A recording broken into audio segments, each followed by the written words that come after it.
See, it's just lucky, I guess, that Tanya and I both love the same things in life. You know, we all want to do the same sort of stuff. So I'm going to talk about actually an idea that I would love to have genuinely thought of. I'm not just standing in for Tanya, really, because it involves 4 things that I feel really passionate about.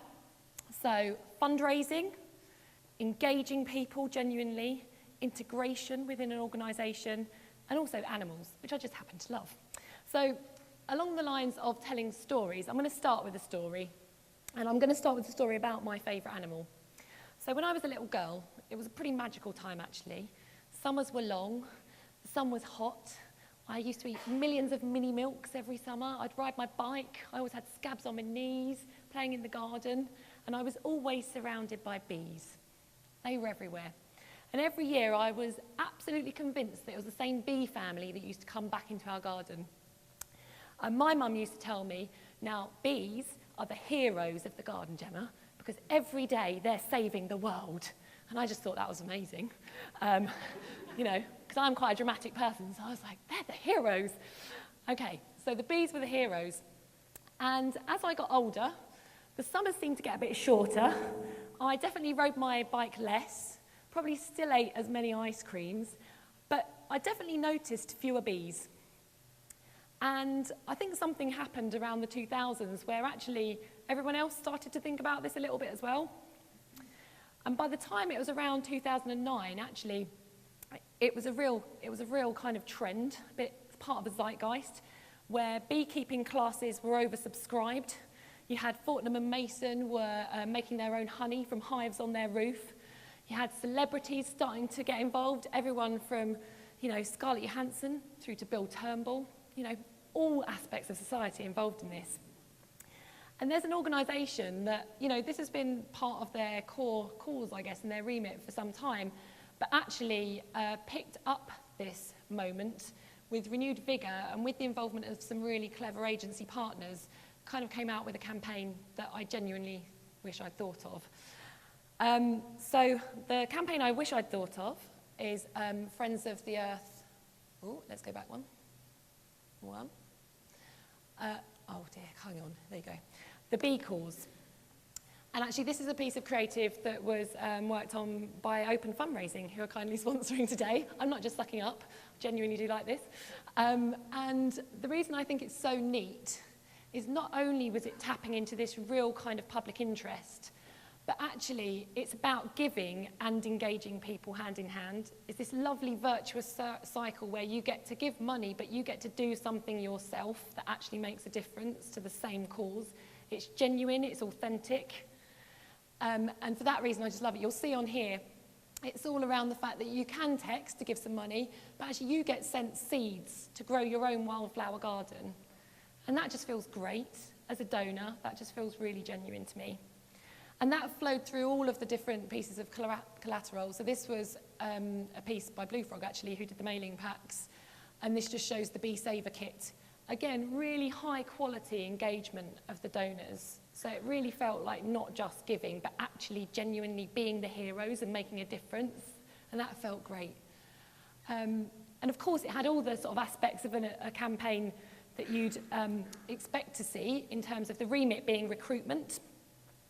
But I think what I also love about this is a story within a story, which is the kind of the frame of mind that Friends of the Earth went into this with.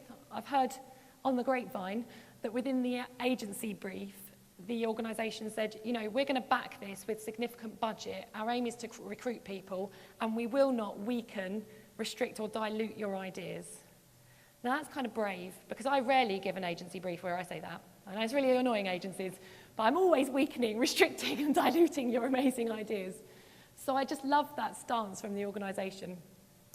So going on to why I love it, I think there's another point there. Oh, okay. So number one's clearly disappeared, but it's fine. Kind of why I love it as well is it tapped into something I just love as a fundraiser, and that is integration across the organisation. So not thinking about fundraising as a slice of the cake on its own.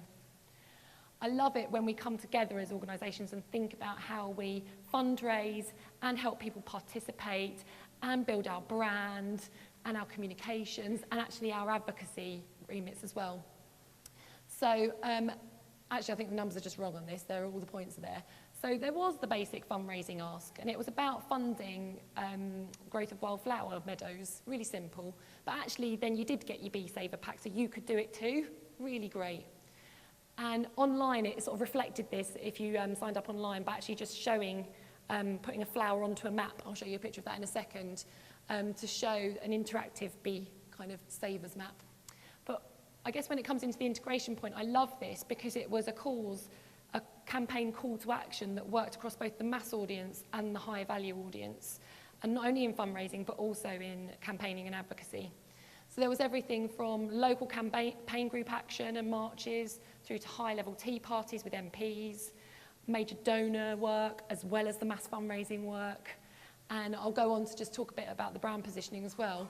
But it just felt really neat and really integrated. Now, I don't know, Friends of the Earth, whether you meant to do that, but it felt good to me. So I guess really nutting down to really why do I wish I'd thought of it. It's all the things I've said, but it is this tapping into the zeitgeist at the right moment, coming out with a really creative way to do it.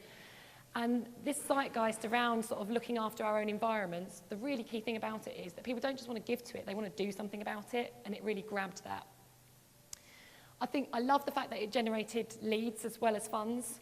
So on the first piece I showed you, which was a mobile text sign up, actually, I know that that's doing really well. I think it's performing against target by 200%.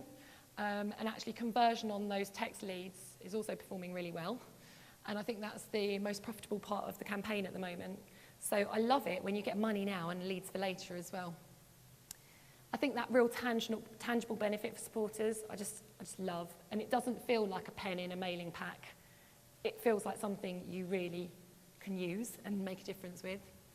And as I've said, the fully integrated fundraising, advocacy, high level, mass, it's always what we're aspiring to do at Save the Children, and we continually scratch our heads about it. So this really worked for me, and it just seemed that the call to action really fitted it. And finally, I think there's something around the brand positioning, because several people I know raised their eyebrows when they saw this come out from Friends of the Earth. And we really don't mean that in a derogatory way, but a lot of the other campaigns, when you look on the main website, are very serious, feel quite worthy, and this looks and feels really different. It stands out. It does feel authentic. It feels all the things that that brand should be. It feels like it's genuinely making an impact on the environment, but it actually feels fun as well. And so for me, it just is a really great innovation, and I really wish I had thought of it. Thank you.